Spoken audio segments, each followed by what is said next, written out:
بسم الله الرحمن الرحيم.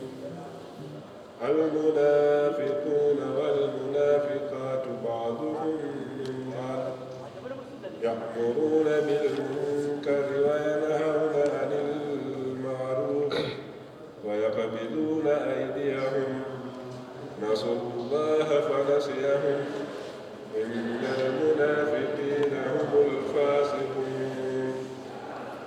وعد الله المنافقين والمنافقات والكفار نار جهنم خالدين فيها هي حسبهم ولعنهم الله ولهم عذاب مقيم. كالذين من قبلكم كانوا أشد منكم قوة وأكثر أموالا وأولادا فاستمتعتم بخلاقكم كما استمتع الذين من قبلكم بخلاقهم وخذتم كالذي خاضوا أولئك هبطت أعمالهم في الدنيا والآخرة وأولئك هم الخاسرون. ألم يأتهم نبأ الذين من قبلهم قوم نوح وعاد وثمود وقوم إبراهيم وأصحاب مدين والمؤتفقات أتتهم رسلهم بالبينات فما كان الله ليظلمهم ولكن كانوا أنفسهم يظلمون. والمؤمنون والمؤمنات بعضهم أولياء بعض يأمرون بالمعروف وينهون عن المنكر ويقيمون الصلاة ويؤتون الزكاة ويطيعون الله ورسوله أولئك سيرحمهم الله إن الله عزيز حكيم.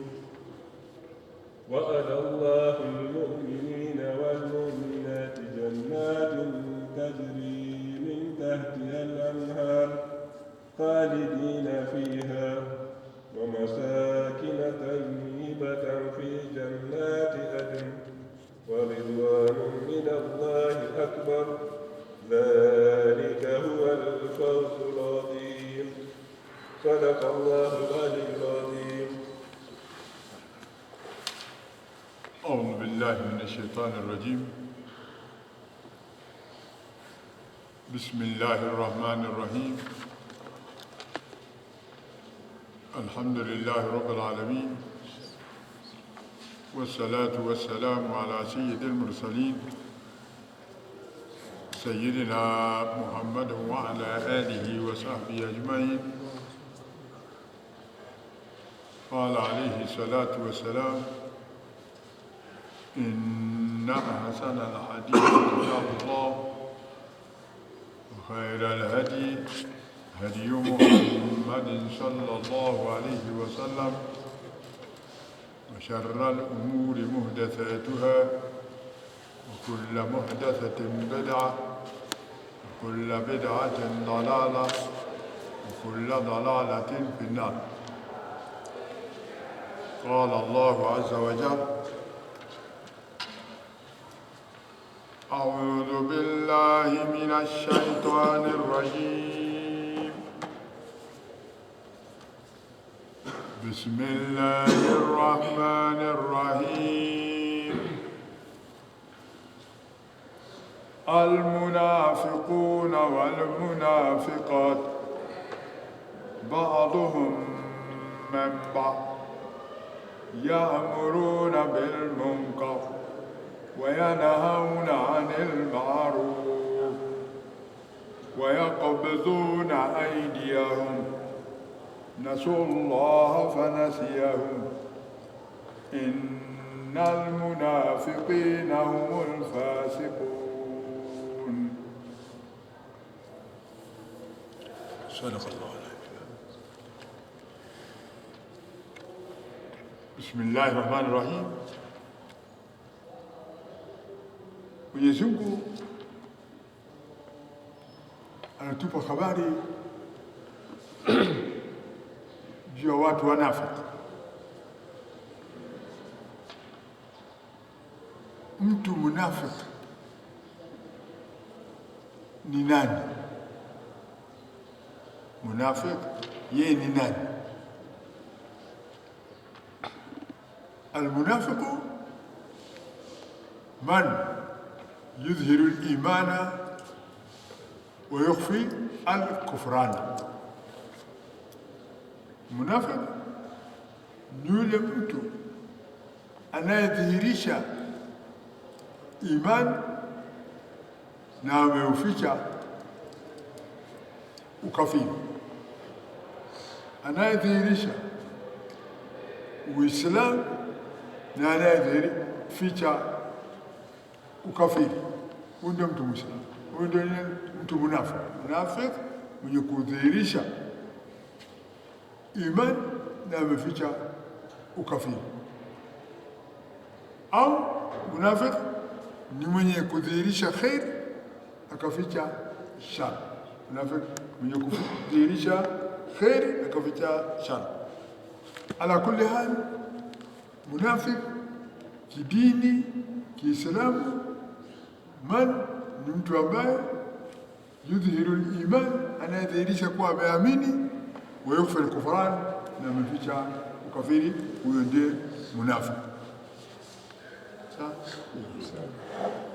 Sasa Mwenyezi Mungu anatupa habari akituambia almunafiquna, wanafiki wanaume, walmunafiqatu, na wanafiki wanawake. Habari ya Mwenyezi Mungu inatujuza au inatujuvia habari kuwa kuna wanafiki wanaume na kuna wanafiki wanawake. Wanaume na wanawake wameshirikiana katika nini? Katika unafiki. Ndio wanafiki wanaume na wanafiki wanawake, baadhum min baadh, baadhi yao kwa baadhi nyingine, yani wao kwa wao, sawa, baadhi yao kwa baadhi nyingine, wao kwa wao, hawa wanaume na hawa wanawake, ya'muruna bil munkari. Watu wanafiki daima wanaamrisha mabaya yatendwe. Kazi ya watu wanafiki daima wanaamrisha mabaya yatendwe. Daima wanaamrisha urongo yasemwe, daima wanaamrisha usengenyaji isemwe, daima wanaamrisha fitina iwekwe, daima wanaamrisha ulevi uinywe, daima wanaamrisha vyenye kulevya vitumiwe, daima wanaamrisha mikusanyiko ya wanaume na wanawake pamoja vifanywe, daima wanaamrisha mapofu. Wanafiki wanaume na wanawake wanachangia kazi ya kuamrisha maovu. Munafiki ni nani? Munafiki ni yule mtu anayedhihirisha imani na ameficha ukafiri, na kazi yake kuamrisha maovu. Huyo ndio mtu munafiki. Huyo ndio nani? Mtu munafiki. Wanahauna anil maarufi, na watu wanafiki wana kazi yao ya pili. Unaona, yanahauna anil maarufi, wanakataza mema yasifanywe. Watu wanafiki kazi yao kukataza nini? Mema yasifanywe. Swala msisali, zaka msitoe, kufunga msifunge, kutekeleza ibada ya haji msitekeleze, sadaka msiyatoe. Unaona, kusaidia maskini msisaidie, kusaidia wasiojiweza msisaidie. Kazi wanafiki yanhauna, wanaokataza watu anil maarufi, kutotenda mema. Sawa, kutotenda mema. Ya tatu, miongoni mwa nini? Miongoni mwa alama na kazi ya watu wanafiki. Ya tatu, miongoni mwa alama na kazi ya watu wanafiki. Ya tatu, yakbiduna aydiyahum, wanafunga mikono yao. Yakbiduna aydiyahum, wanafunga mikono yao. Maana yake nini? Wanazuia mikono yao kutopeana. Hawapeani kitu kwa masakini, hawapeani kitu kwa fukara, hawapeani kitu katika sabilillah, hawapeani kitu katika tarikul Islam ya Uislamu, hawatoi kitu. Sasa alama ya watu wanafiki ni kuamrisha maovu, na alama nyingine ya watu wanafiki ni kukataza mema yasifanywe. Alama nyingine ya watu wanafiki ni wenye kuzuia mikono yao kutotoa. Yakbiduna aydiyahum, wanazuia mikono yao isitoe.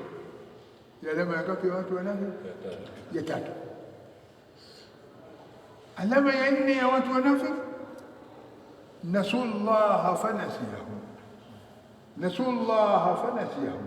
Alama nyingine ya tatu, nasullaha, wameacha kumtii Mwenyezi Mungu. Watu wanafiki nasullaha, wameacha, ni wenye kuacha kumtii Mwenyezi Mungu. Watu wanafiki nasullaha, ni wenye kuacha kumtii Mwenyezi Mungu. Kwa kuwa utakapoamrisha maovu yatendwe, umetoka nje ya taa ya Mwenyezi Mungu. Utakapokataza mema yasifanywe, umetoka nje ya taa ya Mwenyezi Mungu. Utakapozuia mkono usitoke katika njia ya Mwenyezi Mungu, umetoka nje ya taa ya Mwenyezi Mungu. Nasallah, hao watu wanafiki wameacha kumtii Mwenyezi Mungu. Nasallah, wameacha kumtii Mwenyezi Mungu, yaani wameacha kufuata sheria zake Mwenyezi Mungu. Fanasiyahum, naye Mwenyezi Mungu akawaacha. Walipoacha kumtii Mwenyezi Mungu, fanasiyahum, na Mwenyezi Mungu akawaacha. Au nusum fanasullaha, nasullaha, wamemsahau Mwenyezi Mungu. Wamemsahau nani? Mwenyezi Mungu. Fanasiyahum, naye Mwenyezi Mungu akawaacha katika kusahau kwao, kaacha kuwasaidia katika hali ya kusahau kwao.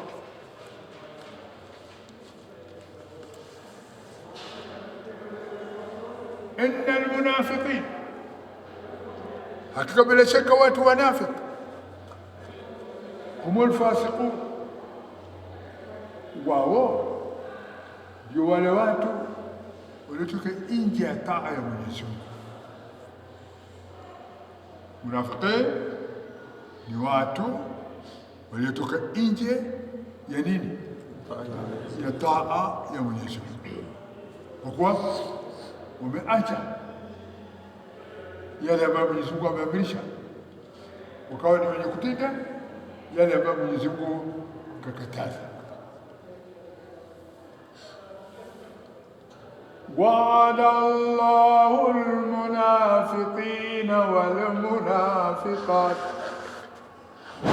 والكفار نار جهنم خالدين فيها هي حسبهم ولعنهم الله ولهم عذاب مقيم. Sema Mwenyezi Mungu, waada Allah, Mwenyezi Mungu ameahidi, amewapromise hao watu munafiki. Mwenyezi Mungu amewaahidi wanamme wanafiki walmunafiqat, na wanawake wanafiki Mwenyezi Mungu aliwaahidi. Walkufara ni wenye kumpinga Mwenyezi Mungu. Walkufara ni wenye kumpinga Mwenyezi Mungu. Man kafara jahada, kafara jahada, yani kupinga. Kila mwenye kupinga Mwenyezi Mungu, Mwenyezi Mungu amewaahidi kitu. Aliwaahidi kitu gani? Nara jahannam, wao watapata moto wa jahannam, khalidina fiha, wao watakaa mle ndani ya moto wa jahannam. Khalidina fiha, watakaa ndani ya moto wa jahannam. Hiya hasbuhum, hiyo moto wa jahannam, hasbuhum, ndio itawatosha. Moto wa jahannam ndio itakayowatosha watu wakafiri na ukafiri wao.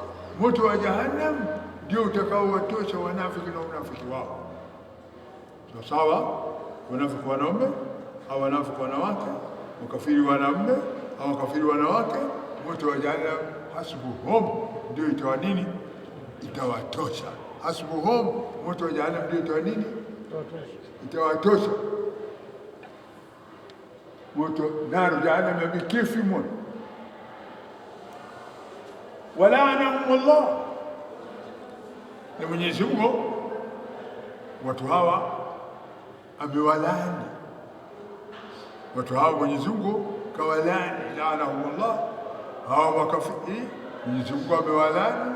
Wanafiki wanaume Mwenyezi Mungu amewalaani, wanafiki wanawake Mwenyezi Mungu amewalaani.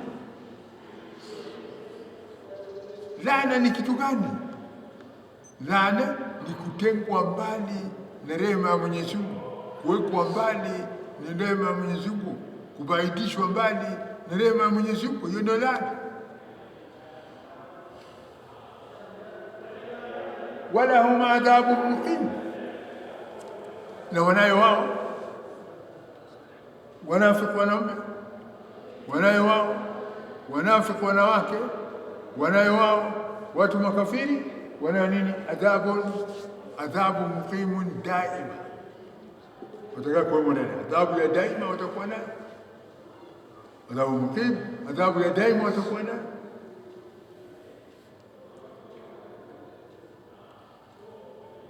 Kalladhina min qablikum kanu ashadda minkum quwwa wa akthara amwalan wa aulada fastamta'u bi khalaqihim fastamta'tum bi khalaqikum كما استمتع الذين من قبلكم بخلاقهم وخذتم كالذي خاضوا أولئك هبطت أعمالهم في الدنيا والآخرة وأولئك هم الخاسرون.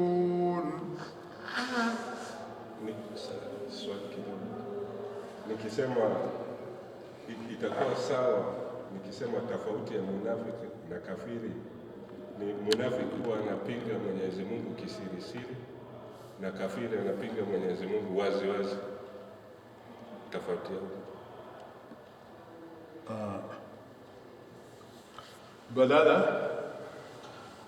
ya kuvumbua lugha au badala ya kutengeza lugha ya kufasiri hayo, uzuri zaidi wafasiri kama waliofasiri hao wanazuoni waliotangulia, fasiri kama hao wajuzi wa kwanza waliofasiri.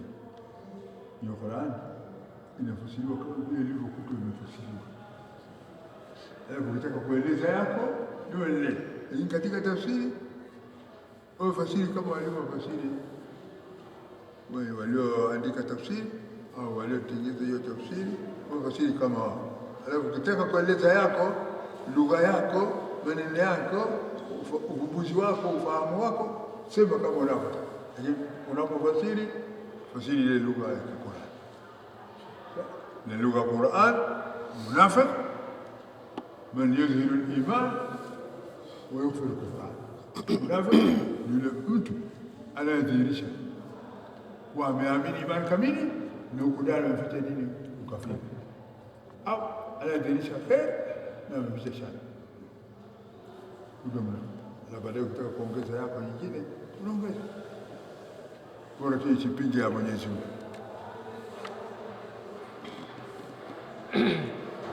Naam, kalladhina min qablikum, kalladhina min qablikum, yani manake hali yenu nyie wanafiki wa sasa, sawa? Hali yenu kalladhina min qablikum, hali yenu nyie wanafiki wa sasa kama hali alladhina ya wanafiki ambao min qablikum, waliokuwa kabla yenu. Nyinyi wanafiki wa sasa, nyinyi ni same na wanafiki waliotangulia. Sasa nyinyi wanafiki wa sasa, ikifasiriwa unafiki, nyinyi ni same na wale wanafiki waliotangulia, tofauti ni namna moja. Kalladhina min qablikum, wanafiki wa sasa ni kama wale wanafiki waliokuwa kabla yenu. Lakini wanafiki wale walioshinda kwa kitu gani? Kanu ashadda minkum quwwatan, wanafiki wale walikuwa wenye nguvu zaidi kuwashinda nyinyi. Wanafiki wale walikuwa healthier, walikuwa na afya ngumu, afya nyingi kushinda nyinyi. Wanafiki wale walikuwa wana uzima ulio bora kushinda nyinyi.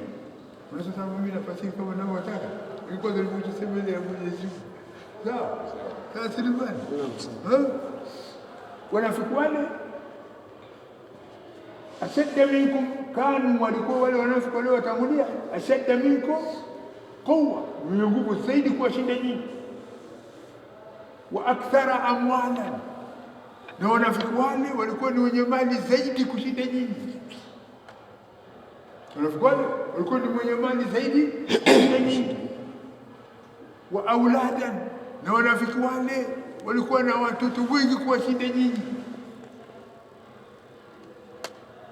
Nyinyi ni kama wao. Kwa kitu gani? Kwa vitendo. Kivitendo nyinyi ni kama wao, lakini kihali nyinyi si kama wao.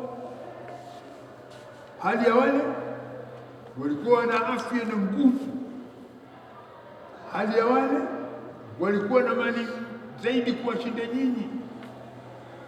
Wewe sasa, wewe mlofa nao bado unampiga Mwenyezi Mungu. Wale walikuwa matajiri, wana vitu, wana mali, sawa? Amwala, mali wanazo nyingi, wamewashinda kwa mali. Wa aulada, na wale walikuwa na watoto wengi kuwashinda nyinyi. Basi walivyokuwa wanayo nguvu nyingi, wanazo mali nyingi, wanazo watoto wengi, fastamtau, walistarehe. Selemani, fastamtau, walistarehe. Sasa wenye kustarehe ni watu gani?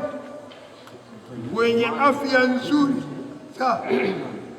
Wenye kustarehe watu gani? Wenye mali mengi. Wenye kustarehe watu gani? Wenye watoto. Sasa ona, sasa wanazo hizo zote, fastamtau, wakawa ni wenye kustarehe, wamestarehe bikhalaqihim, kwa sehemu au kwa fungu la uhai wao, kwa kulingana na mapato yao, sawa? Fastamtau, walistarehe bikhalaqihim, kwa sehemu zao za maisha, kwa kule kupata watoto na kupata mali na kupata afya, sawa? Wamestarehe nazo hizo. Na nyinyi wanafiki kwa sasa, fastamtatum bikhalaqikum, wanafiki nyinyi wa sasa mmestarehe vile vile bikhalaqikum, kwa sehemu zenu za mali mlizo nazo, sehemu zenu za wana mlizo nao. Ni vile vile wanafiki kwa sasa mmestarehe kwa amwali zenu na mmestarehe kwa watoto wenu. Kama stamtaa alladhina min qablikum, kama walivyostarehe wanafiki waliokuwa kabla yenu, bikhalaqihim, kwa sehemu zao na mafungu zao za mali na wana na nguvu.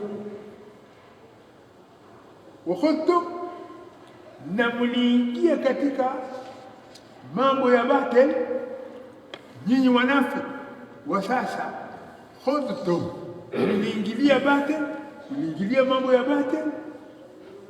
Kalladhi khadu, kama wale walivyoingilia unafiki, wanafiki wakati walivyoingilia batil, mmeingilia batil. Kalladhi khadu, kama hao wanafiki wakati walivyoingia, mmeingia kwa batil kuwafuata wao. Ulaika habitat amaluhum, hao ndio wale watu ambao habitat amaluhum, vimepotea bure vitendo vyao, au vimebatilika bure vitendo vyao, au vimeharibika bure vitendo vyao. Habitat amaluhum fi dunia, katika hiyo dunia, hawana kheri. Wal akhirah, ni katika akhirah hawana kheri vile vile. Katika dunia waliishi maisha ya kumpinga Mwenyezi Mungu, maisha ya kukataa vya Mwenyezi Mungu, maisha ya kudanganya katika dini ya Mwenyezi Mungu, wakawa ni wadanganyifu katika hali ya unafiki. Basi duniani wameishi katika hasara tupu, kwa vitendo vyao vyote vilikuwa nini? Batil. Na kule akhira wakifika, wanahesabiwa hisabu ya batil walizozifanya, na hisabu ya batil ni batil tupu, hapana kitu. Ndio duniani wamepata hasara, na akhira vile vile wamepata hasara. Wa ulaika humul khasirun, na hao ndio wale waja ambao waliopata hasara duniani na akhira. Ndio akitafuta duniani hayuko, akitafuta akhira hayuko, kwa alipoteza toka mwanzo. Sawa.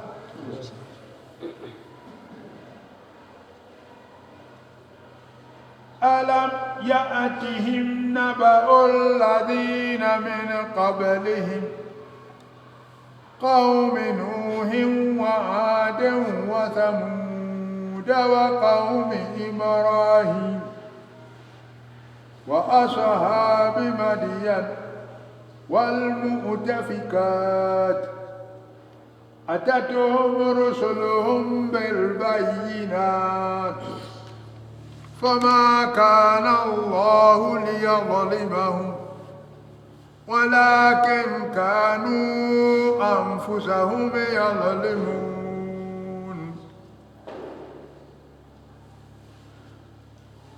Anasema Mwenyezi Mungu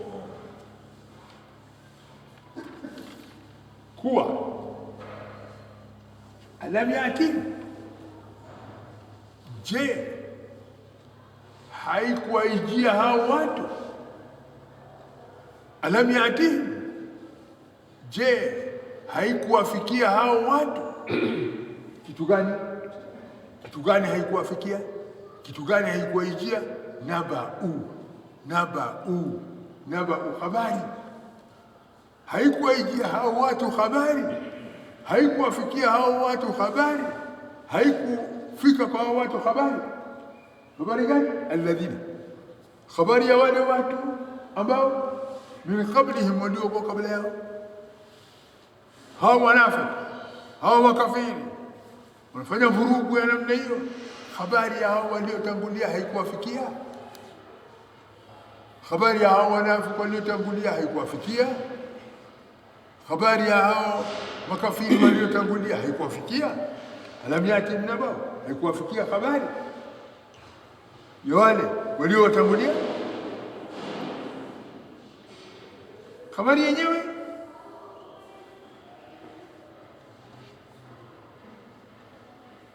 min qablihim, yote waliokuwa kabla yao ni kabla yao, kabla yetu sasa. Nani? Qaumi Nuh. Habari ya kundi la Nuh, hawakupata habari kuwa mtume wa Mwenyezi Mungu aliwafikia wanadamu katika hiyo dunia. Wanadamu walimpinga, wanadamu walimkataa, wanadamu walimdharau. Haikuwafikia habari gani iliwafikia hawa watu? Walipomkataa, walipomdharau, Mwenyezi Mungu aliwabembeleza hawa watu, aliwaacha hawa watu wastarehe, aliwaacha hawa watu wastarehe kwa mali na wana na hali. Mungu hakuwaacha. Qaumi Nuh, sote twajua waligharikishwa, ambayo gharika hiyo ilienea ulimwengu mzima. Mungu aliutakasa dunia hii, wakafiri wote aliwaangamiza Mwenyezi Mungu, wakasalia pamoja na Nuh wale walioamini naye, wale walioamini naye. Hilo lilikuwa janga, hilo lilikuwa mkasa, hilo lilikuwa nature, tabia ya kiulimwengu. Hapana, adhabu. Mjua lete nini ya adhabu? Ndio mjua hawa hawazingatii mbadiliko wa hali unapofika. Wanafikiri nini? Ni janga hiyo? Si janga, bali ni adhabu ya Mwenyezi Mungu. Haya, Qaumi Nuh, uzingatie habari ya Qaumi Nuh iliwafikia nini? Gharaka, kugharikishwa na tufani. Wa Adin, ya pili, Adi ni kaumu ya Mtume Hud. Walipomkadhibisha Hud, walikataa amri ya Hud, Mwenyezi Mungu aliwaletea nini? Upepo. Upepo ulivumika katika ile nchi, ikawatupa na kuwavunja vunja wote. Hiyo ilikuwa mkasa, adhabu. Adhabu iliwafikia Adi wa Thamud, na vile vile Thamud qaumi Saleh, kundi la Mtume Saleh. Mtume Saleh aliwaambia, okupeni Mwenyezi Mungu, unifuate mimi, na huwa hadi naqatullahi lakum. Huyo aya wa Mwenyezi Mungu, muujiza mnanitaka, ngamia wa Mwenyezi Mungu huyu mbele yenu, lakini msimkurubie kwa madhara yoyote, wala msimfanyie mabaya. Haya, penye watu, penye kundi, hawakosekani wabaya, hawakosekani wabaya, na vile vile hakosekani group leader au hakosekani nini, ring leader. Sasa nani? Hakosekani group leader au hakosekani ring leader katika kundi la Mtume Saleh. Mmoja alikuwa akiitwa Qudar, kamoja ini ngamia tu. Saleh huyu na amekuja anatuzuia maji kutoka ngamia moja huyu. Mnaonaje?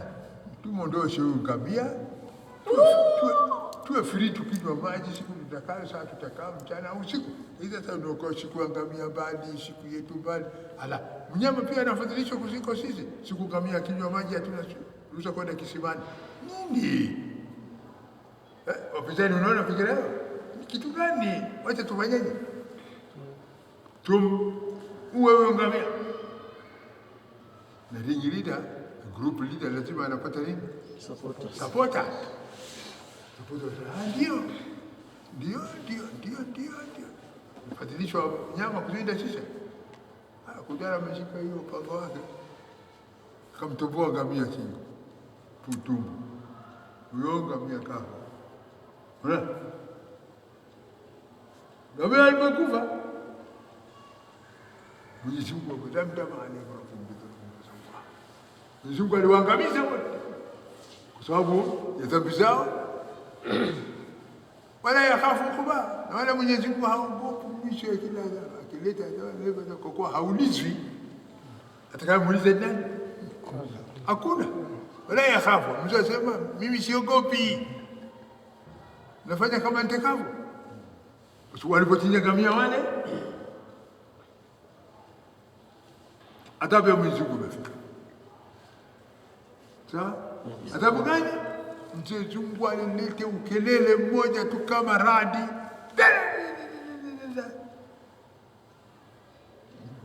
wote werevu, wajanja, wakaidi, wenye nguvu, wenye mali, wenye watoto, wenye nini, jatini, wote wameruka chini, wamefariki.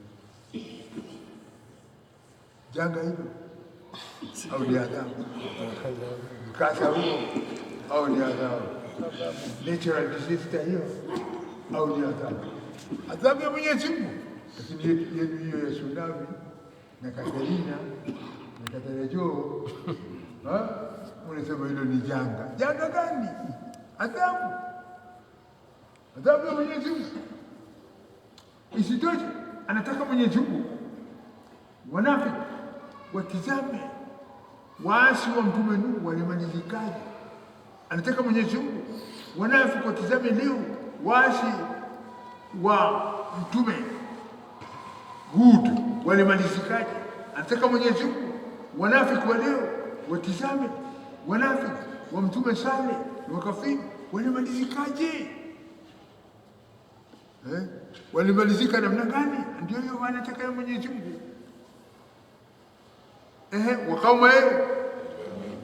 Wakauma Ibrahim ni watu wa Mtume Ibrahim. Mtume Ibrahim masalamu wale alipowavunja kawaharibu, ukaja ikasema kwa hiyo ndiye alivunja. Wamuuliza wewe Ibrahim, ndio ulivunja masalamu? Isalu kabirahum alladhi, waulize huyu mkubwa wao alio na wao. Wewe kwani wewe Ibrahim uchukua sanamu hawasemi? Ikiwa hawasemi mbona mnawaabudu? Nani yule mfalme wao yule Namrud amesema nini? Washeni leteni kuni, washeni moto. Leo kuni, washeni moto. Leteni Ibrahim. Mtie Ibrahim katika kirushio. Mtie katikati ya moto. Ibrahim karudi kwa kutupa na Namrud.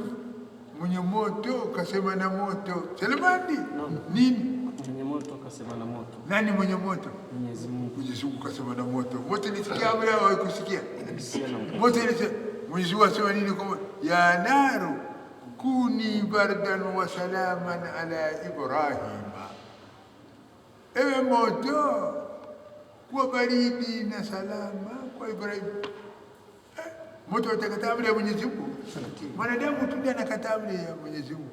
Nar mahar tu ndiye ma amri tarabana, lakini binadamu bari wa amri tarabana.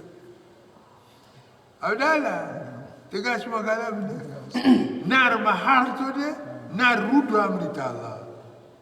Binadamu mabari tu ndiye wa amri Allah, itabaga intabari nar rudu kalam ndiye tabari tagabale. Salmane unaona moto pamoja na ukali wake, moto umekubali amri ya nani? Ya Mwenyezi Mungu. Lakini mwanadamu huyu mnafiki na baridi, mwili wake baridi leo na leo amekataa amri ya Mwenyezi Mungu. Woni ajabu hiyo, mkali kakubali na baridi kakataa. Ilikuwa kweli namna, ilikuwa moto ndiye ikataa amri ya Mwenyezi Mungu, sio wewe mwanadamu. Wewe baridi ulikuwa ukubali. Sawa? Sawa. Basi Ibrahim tupo motoni,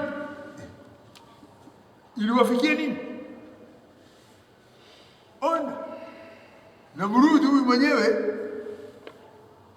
alikuja tu nani umbu. Kilichomuua Namrud ni nini? Umbu.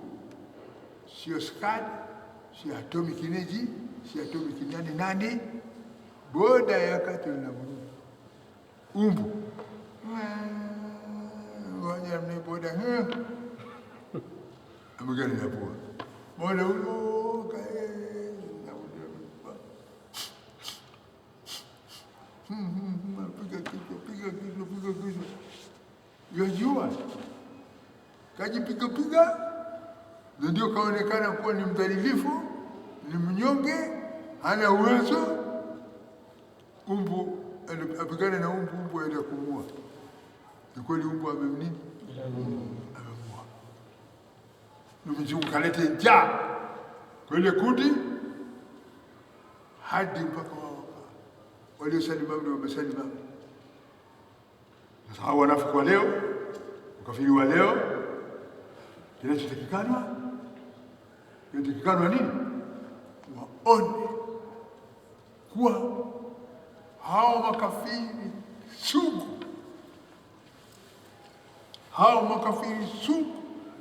hao makafiri wa kale hawakufaulu. Ikiwa hawakufaulu hao wa kale, hao wapya, hao wajanja mamboleo hawa, hao wapya wajanja mamboleo hawa hawezi nini? Hawezi kufaulu. Sasa Mwenyezi Mungu ametuambia tukitaka kuaidika tuone nini? Kaumu Nuh, vipi walimalizika watu wa Nuh? Wa Adin, vipi walimalizika watu wa mtume Hud? Wa Thamud, vipi walimalizika watu wa mtume Saleh? Wa Ibrahim, na vipi waliteseka na kumalizika kwa Namrud? Vipi walimalizika hawa? Ndio nataka tuone. Wa ashabi Madian, na mtume Mwenyezi Mungu anataka tukiwa tu wakorofi sana, tukiwa tu wanafiki, tukiwa tu wakaidi, na mtizame walimalizikaje watu wa Madian. Watu wa mahali wanapoitwa nini? Madian. Hao watu wa Madian kaumu Shuaib, kundi ya mtume Shuaib. Wakati wa mtume Shuaib, jua ilikuwa kali, mawingu kaja, ukaenda chini ya hiyo mawingu ukadhani ni shelter, ukadhani nini? Kivuli cha kwa nini? Walipokusanyika wote chini ya hiyo mawingu, moto umewavaa, wamekuja. Hiyo ilikuwa janga, hiyo ilikuwa mkasa, hiyo ilikuwa natural disaster. Bana, adhabu Allah. Ndio sasa mnaweka hiyo ya Katrina kwa ni natural disaster, mweka hiyo ya tsunami kwa ni natural disaster. Adhabu. Haya, Mwenyezi Mungu ndio mchezo, ni hiyo disaster. Haiwezekani. Adhabu. Sasa hao vile waliangamizwa, walitoa ukelele vile kutoka mawinguni kawamaliza. Na isitoshe bado Mwenyezi Mungu anasema mkitaka kuaidika, muone kwenye wanafiki hamtafaulu, muone kwenye watu wa makafiri hamtafaulu, muone kwenye watu wa kaidi hamtafaulu. Mkitaka kuona hamtafaulu, tizameni hali ya wale watu waliokuwa wakiitwa mutafikani. Wale watu wa mutafikani, watu wa mji wa mtume Lut wa Sodom. Tizama wale watu walipoasi amri ya mtume Lut, walipoasi amri ya Mwenyezi Mungu, walipokataa maelekezi ya mtume Nuh, ya mtume Lut, wakaendelea na yao. Aliwafanyaje Mwenyezi Mungu? Aliwafanyaje Mwenyezi Mungu? Mwenyezi Mungu aliwaangamiza kwa kuwadidimiza katika ardhi. Mzungu aliwaangamiza kwa nini? Kuwadidimiza katika ardhi. Kwa kuwadidimiza na kuwazika katika ardhi. Ardhi kubwa, sio kama Nairobi, kama Kenya. Kenya mzima Mwenyezi Mungu aling'oa na mizizi yake kule chini, sawa? Na mizizi yake kule chini Mwenyezi aling'oa, alipeleka mbinguni huko juu, karibu kufika huko mbinguni.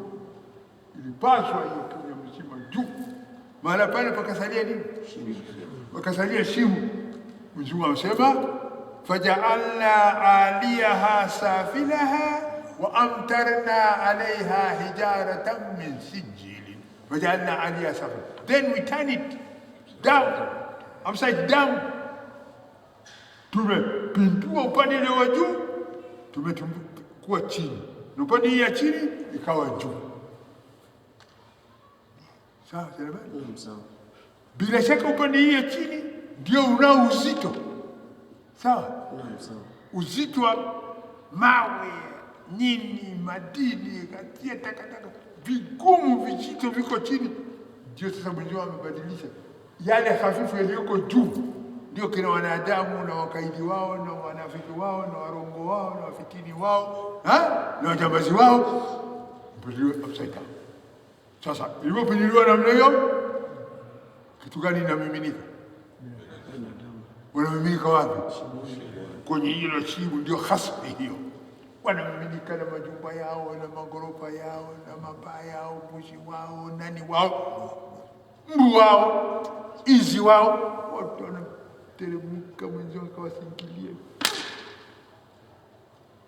Dakika moja mambo yamekwisha.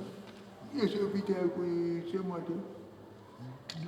Wiki moja Bush amesema Iraq atakwenda wiki moja atamaliza hiyo maneno, na mpaka leo bado wiki moja kumalizika. Unaona? Nusu dakika mambo hiyo yamekwisha Selemani. Nusu dakika mambo Mwenyezi Mungu kucha, na wapinzani wa Mwenyezi Mungu wamenyamaza, wanafiki wamenyamaza, wakafiri wamenyamaza, na ardhi ile wa amtarna 'alayha hijaratan min sijil. Mwenyezi asema tumeteremsha mvua ya mawe. Mawe yametoka huko kutoka katika moto wa Jahannam, tukasindilia nayo hiyo ardhi. Hiyo ardhi mpaka iko mpaka sasa Sodoma kule karibu na Gomora, greens haitoki juu yake, kitu green haitoki juu yake, iko hiyo. Ni mkasa, hiyo ni janga, hii ni natural disaster. No, adhabu Allah. Akasema tsunami ni natural disaster. Adhabu ya Mwenyezi Mungu, sema ile Katrina ile natural disaster. Ukasema hiyo nyingine inaitwa nini hiyo? Bagwaji sijui nini. Hapana, adhabu Allah. Lakini ukisikia, wakikusikia hao waendeshaji dunia leo, ukisema hiyo ni adhabu Allah, watakupeleka hei. Watakushtaki. Kwani tumekosa nini? Kwani tumefanya nini? Nataka kujulikanwa. Haya yanatokea mengi katika nchi yetu kama na mambo kama, lakini wao wenyewe ni wataalamu BA, PhD, PhD, DRD, wamewekea fikira ile ya kiakili, na watu wa kiakili kama wao wamekubaliana na wao kweli kweli. Kokobosi kasema, saa amesema, honorable amesema, His Eminence amesema, His Excellency kasema, His Highness kasema. Sasa Selemani lakini ukweli wake ni adhabu. Haya yaliyotoka Katrina na huko ilikotoka tsunami, mambo mapya haya ni mambo ya kushangaza. Hiyo kitu mpya kwa mtu Muislamu. Mtu Muislamu asiyejua Qur'ani ndio anaona hiyo kitu kipya. Mtu Muislamu asiyesoma Qur'ani ndio anaona hiyo kitu kipya. Mtu Muislamu asiyeelewa Qur'ani ndio anaona hiyo kitu. Lakini mtu Muislamu aliyesoma Qur'ani, hayo ndio yale. Firauni je, tulikuwa tumemsahau kutaja miongoni mwa adhabu yamefika nani? Firauni. Wana wa Israeli walipovuka bahari, Si wana wa Israeli ni kama Firauni? Ni wanadamu kama Firauni? Wamepita. Firauni naye amekuja. Hata nini? Atataka kupita mahala pale. Hapo ndipo pataonekana nini? Sasa ile ya Firauni ni janga au ni mateso? Ile ya Firauni ni natural disaster au ni kitu gani? Hata hapo. Firauni alipokuwa katikati, anidhir bi'asaka al-bahr fanfalaka wa kana kullu firqin katawdin atim. Firauni alipofika, Taud, ile milima ya maji inarudi. Firauni sasa amesema nini? Amantu bi rabbi Musa wa Harun. Firauni ameona ilmu al-yaqin, elimu ya kweli. Ilipokuja mtu akija kufa anaona ukweli. Uko analetewa. Firauni ana nari yako ndio hii, ni janna yako ndio. Ungelikuwa umefanya mema ungeingia. Kwa sasa umefanya mabaya, mahali hapo ni pako. Firauni alipoona qala amantu bi rabbi Musa wa Harun. Nimemwamini Mola wa Musa na Harun. Mwenyezi Mungu kamjibisha, ana sasa you are too late. Sasa you are late. Sasa Firauni you are late. Umechelewa. Sasa ana وقد عصيت من قبل hii adhabu asi. Sasa yetu imefika. Basi too late, you go. Wewe kwenda tu. Isabu lini? Kesho. Kusamehewa wewe sasa? Hapana. Kazi yetu tumo katika kazi. La maji limefika katika kilinda kwao huko. Akaamini. وإذا جاء الحق زهق الباطل. إذا جاء الحق زهق الباطل. Unajua sasa ukweli ukija basi ndoka yenyewe haitarudishwa na mtu. Siku inakuja haki yenyewe itasimama pasina kusaidiwa. Haki yenyewe itasimama pasina nini? Kusaidiwa. Wacha hiyo tunasema tunasaidia haki, tunasaidia ukweli. Siku inakuja haki itasimama pasina kusaidiwa. Eleza kwa ashabu Madian. Msema mawingu iligeuka kuwa moto. Sijapata hapo vizuri. Ya mtola kivuli ile ya mawingu Mwenyezi Mungu alibadilisha kuwa moto. Walipokusanyika chini ya hiyo mawingu, unaona mawingu ndio hivi. Jua kali huko kote. Sawa? Walikimbia wakaja kukimbia nini? Ukali wa jua. Wale mawingu baridi itatukinga. Baridi wa mawingu na baridi ya anga itatupata chini ya mawingu. Kuna chini ya mawingu. Kuwa hiyo ni mtego. Mzungu aliwekea mitego hiyo. Taruma Kenya. Tarbuisho. Machenga. Machenga maji ikamote. Kadi kurusha to kutega to kutega kwenye ila kuchenga ndio. Si duka gani tajurua kwa nini kuna. Kana juru mezo duku lata ile tapu kingiwaka. Era wala kutana makingi gani zile. Bana zinade makingi taraba na ingine. Bwana ina bakani hata shemsi babu kenoro bakajo shubabu wewe. Hawa wewe wakimbie jua waende kwenye kivuli. Kwa kuwa wanajua jua ndio inaunguza. Hawana fikira, hawana fahamu kuwa yeye Mwenyezi Mungu faalu lima yasha. Anatenda analotaka. Amefanya hiyo baridi itoe moto. Sasa leo Naam, sawa. ndio na akili mshukura kuna. Makosa gani ndio alifanya mpaka Wamepinga mtume. Umesema wewe mtume wa Mwenyezi Mungu, wewe mrongo.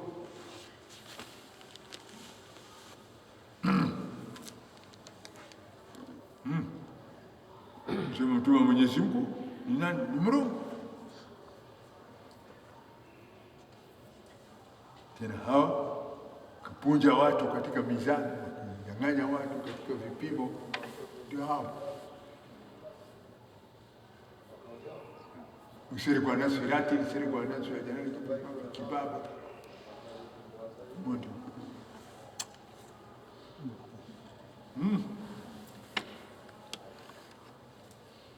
Suleiman, sawa Sawa. haya ndio Mwenyezi Mungu anataka tuchukue mazingatiwa katika hayo aliyotuambia. Alafu nini? Aywa, atatuhum rusuluhum bilbayinat, waliwaijia mamitume wao qaumi Nuh, qaumi Ad, qaumi Thamud na qaumi Ibrahim na sabu Madian na Mutafikat. Mamitume wa Mwenyezi Mungu waliwaijia bilbayinat, na hoja zilizo wazi wazi au miujiza zilizo wazi wazi, lakini wao waliokadhibisha mamitume, walikadhibisha miujiza, walikadhibisha ayatullah.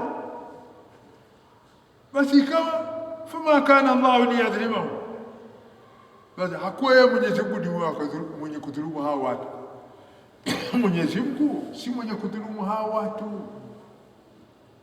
bali hao watu waliona haki na wakakataa haki. Sasa Suleiman, Mwenyezi Mungu si mwenye kudhulumu hao watu. Kwa nini? Kwa hao watu waliona haki na walikataa haki. Haki gani waliona? Walimuona Shuaib. Haki gani walimuona? Walimuona Mtume Saleh, walimuona Mtume Ibrahim, walimuona Mtume Lut, walimuona Mtume Nuh. Mijizati wazi wazi waliona, na neno wazi wazi waliona, kisha wakakataa. Basi wanastahili adhabu. Na kila anayekataa amri ya Mwenyezi Mungu baada ya ushahidi kamili anastahili kunini? Kuadhibiwa. Sasa nini? Kuadhibiwa. Sasa kuadhibiwa. Wani sisi tunavyoadhibiwa tukumagani na Sayyidina Nuh tena babarala tena bana akadhibina minna 1900 maftena wai alikuta masala lena alikuta manfa lena nafadu tabiria akula ashru global, akula ashru global, akula ashru global, tena yobutu jele yobutu kufunita. Lakini masala ma sababu tusuno isiyana. Naam, wama kana Allah liyadhlimahum, na hakuwa yeye Mwenyezi Mungu, fama kana Allah, hakuwa yeye Mwenyezi Mungu liyadhlimahum, ni mwenye kuwadhulumu hao waja. Inama akasi jambo jinginelo, waliangamia hao watu kwa sababu ya makosa zao, madhambi zao, ijramu zao, makosa zao. Sasa Suleiman, makosa ndiyo inaangamiza, makosa ndiyo inaangamiza watu. Walakin kanu anfusahum yadhlimun, lakini hao watu walikuwa wenye kudhulumu nafsi zao wao wenyewe. Wamedhulumu nafsi zao wao wenyewe walipokataa amri ya Mwenyezi Mungu. Na hii ndio ada ya Mwenyezi Mungu, kila anayedhulumu nafsi yake, basi kila anayekataa amri ya Mwenyezi Mungu anaitwa dhalim. Kila anayekataa